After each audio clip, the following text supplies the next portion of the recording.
Oke, yang gua mau tanya, apakah benar setiap keputusan seorang itu berdasarkan rasionalitasnya atau mungkin kadang-kadang juga nggak rasional? Nah, di sini gua mau tantang, terutama lu yang basic-nya ekonomi ya, ataupun yang lainnya yang melihat atau menonton channel ini, apakah selalu kita memutuskan sesuatu berdasarkan rasionalnya?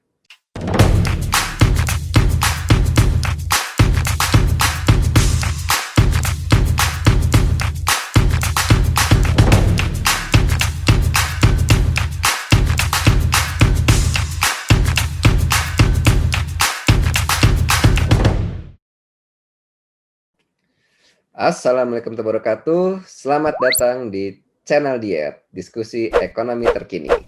Kali ini, gua mau bahas salah satu prinsip ekonomi, yaitu mengenai rasionalitas. Buat yang orang ekonomi nih pasti udah belajar dong, pertama kali ketika kuliah, yang dibahas mengenai prinsip ekonomi, yaitu keputusan seseorang berdasarkan rasionalitasnya. Oke, yang gua mau tanya, apakah benar setiap keputusan seorang itu berdasarkan rasionalitasnya atau mungkin kadang-kadang juga nggak rasional? Nah, di sini gue mau tantang, terutama lu yang basic-nya ekonomi ya, ataupun yang lainnya yang melihat atau menonton channel ini, apakah selalu kita memutuskan sesuatu berdasarkan rasionalnya? Oke, gue mau angkat dua kasus. Kasus yang pertama mengenai ini anak kekinian nih, yang milenial lah, untuk anak milenial. Kasus pacaran. Oke. Yang kedua mengenai kasus nikah. Ya, saya suka ada nih pacaran sama nikah. Oke. Gua angkat dulu nih kasus yang pertama itu pacaran. Oke, biasanya nih anak kuliahan nih yang jomblo-jomblo yang merantau kesepian. Aduh, gue pengen punya pasangan nih, gue pengen punya pacar nih. Tapi pacarnya hanya untuk status atau bahkan hanya untuk pendamping wisuda. Nah, yang penting menjelang lulus nih, waduh gue punya pendamping wisuda nih, gue cari buat jadi pacar gue siapa biar ketika gue foto wisuda nggak sendirian, gitu. Gue punya pasangan, gue dikasih bunga misalnya. Oke, kita angkat kasus yang pacaran nih, angkat kasus yang pacaran. Oke, pertama-tama pasti ada PDKT dong ya. Pertama-tama pasti PDKT, terutama yang cowok nih ngedeketin si target atau si dia. Oke, anggaplah ada cewek si A, gua seneng sama dia, wah idaman lah si A ini. Pasti gua melakukan PDKT. Yang paling gampang adalah ya nanya temennya atau ngechat lah, ngechat. Oke, anggaplah kita udah tanya temennya, kita udah cari tahu melalui intel teman-temannya, dan kita sudah mendapat informasi mengenai si A. Daerah si cowok itu ngechat lah si A. Salah, basa-basi ya. Hanya mungkin sibuknya apa, lagi apa, dan sebagainya macamnya, sampai akhirnya ke titik tujuan ngajak jalan.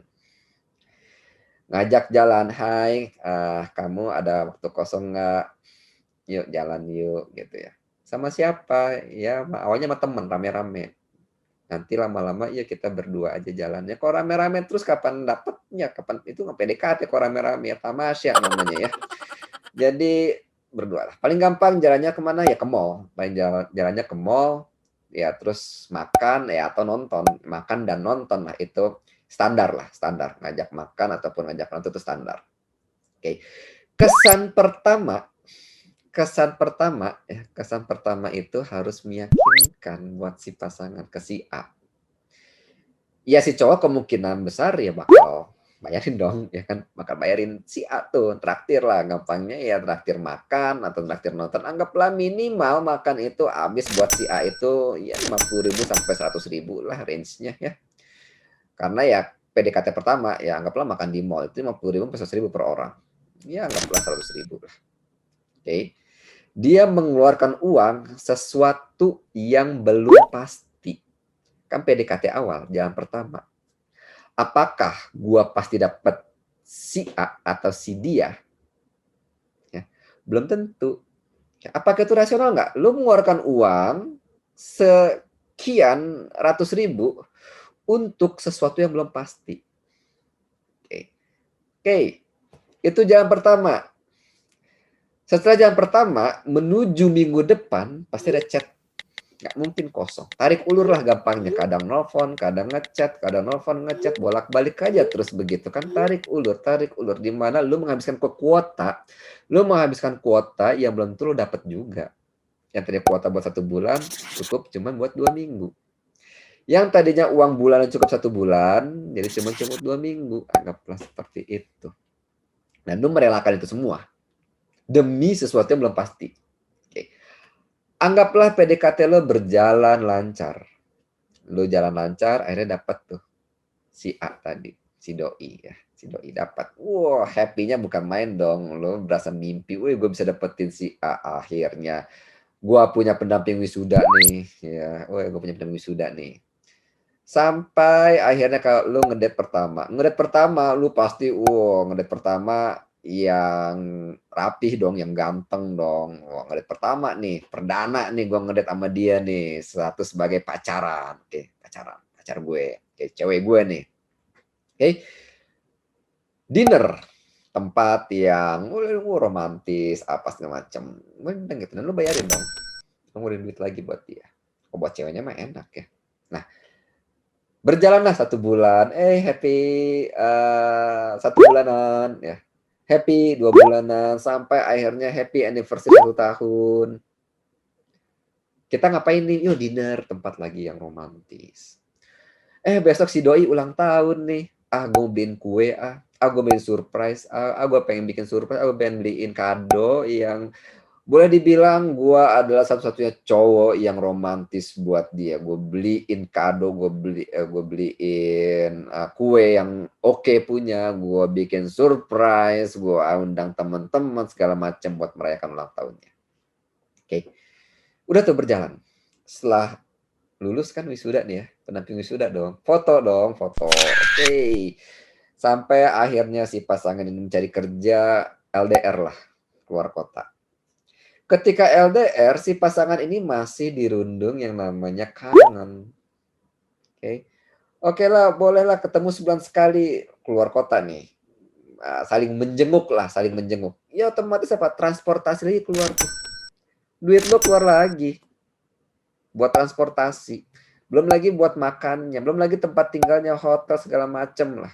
Keluar lagi biaya. Dan pada akhirnya lu putus. Lu putus lah. Kemanakah kado kalian yang lo sempat kasih? Kemanakah kue yang kalian sempat kasih? Kemanakah uang transportasi lo saling jenguk tuh satu sama lain? Duitnya hilang, hangus. Atau kalau dalam ilmu ekonomi itu adanya sangkos. Udah, uangnya hilang sudah, nggak bisa dikembalikan. Seandainya lo berpikir secara rasional, uang itu lo kumpulin, lo investasiin di saham ataupun lo beli emas, kayak beli apaan, kayak reksadana segala macam, gua yakin lo dapat keuntungan meskipun lo putus. Lo masih dapat tuh. Gue masih punya reksadana, gue masih punya saham, gue masih punya emas ketika itu. Untung aja gue nggak traktir full tuh pasangan gue, cewek gue. Untung aja gue nggak ngasih kado yang mahal-mahal buat cewek gue atau cowok gue atau pasangan gue. Untung aja gue nggak sering jengukin tuh pasangan gue karena ujungnya putus. Untung aja gitu terus ya. Nah, ketika lu sedang dilanda namanya cinta, lu kadang mungkin nggak berpikir rasional. Lu akan melakukan sesuatu yang lebih, yang seharusnya lu nggak keluarin. Itu ketika pacaran ujungnya putus. Oke. Ini gue konteksnya pacaran ujungnya putus. Nah sekarang gue mau adu dengan yang namanya kalau sudah nikah. Menurut gue kalau udah nikah itu lebih rasional dibandingkan ketika pacaran. Lebih rasional. Kenapa? Contohnya gue punya istri. Gue punya gaji, gue udah kerja, gue punya gaji sekian juta, dan sebagian gue kasih ke istri gue. Itu kewajiban gue, menafkahi istri gue. Gue kasih sekian.